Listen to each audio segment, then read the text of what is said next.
Okay, ayan mga Fininvestors, ito isa sa pinaka-paborito nating sinishare sa ating mga kababayan, no? Itong Bernice Model Home. So yan makikita natin, ito yung pinaka-furnish na, ito dress up na to. So mapapansin din natin ito, minimum lot area nito dito sa area na to sa Laguna, no? As well as sa iba rin nating areas, 60 square meters.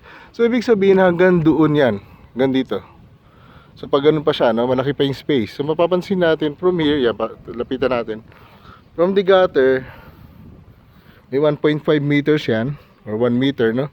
Tapos dito yung pinaka natin, pinaka property line. Ayun, no? Makikita natin mohon, yun, yung bilog na yun, yun ang mohon. So ibig sabihin ang property line natin dito, pwede tayo magpabakod dyan. Tapos at the same time dito sa kabila, mapapansin natin dyan, dito naman yung mohon na isa, yun. So kita natin, so ibig sabihin ang lote natin from there doon sa pinaka electric post na mohon na isa hanggang dito, hanggang dun.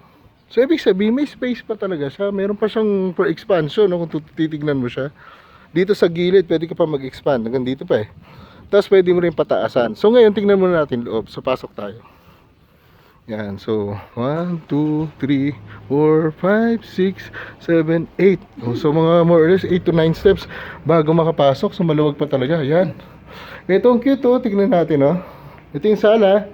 Ang cute na pagkakagawa. Pwede ito actually parang no, yung sofa bed. Kung gusto natin, kung marami tayong bisita. Tapos lagyan natin ng mga cabinets. Ganyan, no. Pwede rin yung mga closed cabinets, flat TV. Yung dining natin, dining area. Tapos dito ang cute nating parang no, kusina. Lagyan din natin ng ganitong cabinet. Ganda, oh. Tapos ito maganda. Binigyan tayo ng idea para makapaglagay ng partition. Ayun, oh. Pwede pa rin pala. So ito yung pinaka-ano natin, oh. Pinaka-bedroom. Yan, pwedeng double deck, single bed. Pwede mo rin naman sagarin ng queen size bed kung gusto mo doon, or double bed na tinatawag, no. So nilagyan lang ng cabinets para efficient. Then ito meron din siya area na to na mga shelves, ayan. So tapos dito pwede pa maglagay ng dalawang upuan, no. So parang dresser niya. Plus itong modular cabinet natin. Ang ganda ng pagkagawa, para siyang condominium nga kung tutuusin natin, di ba? Usong-usong mga condo ngayon, para mga studio type, no. Ito actually parang one bedroom na nga ito lumalabas eh.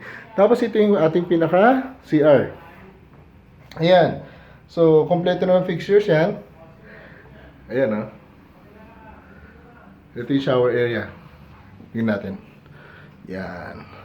Tapos ito yung pinaka backdoor. Kasi nakasarado siya, ikot tayo sa labas.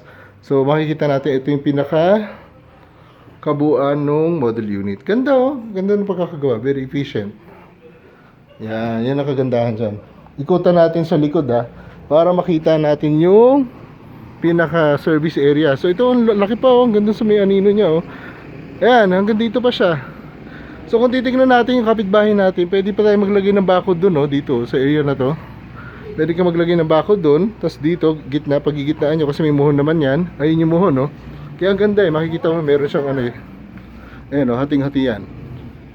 So dito nga, pwede ka maglagay ng, ayan, kasama na to. Libre na yan. So meron tayong stainless sink. Tapos lalagyan mo lang yun ng cabinet kung gusto mo.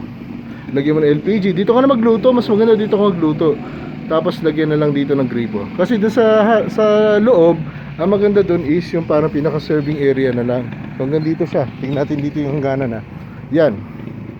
From here, so ganun, no. Tapos doon, hanggang doon, hanggang doon sa harap. Kaya kung titignan nyo, ang laki pa ng space. Ang laki pa, oh. Sulit ito, sulit ito. Ang ganda nitong Bernice talaga, no. So yung lote natin is malaki pa. At pwede pang mag-extend pataas, pagilid. So napakaganda para sa affordable price. Sulit na sulit tayo dito mga Fininvestors sa mga kumuha. Congratulations sa inyo lahat.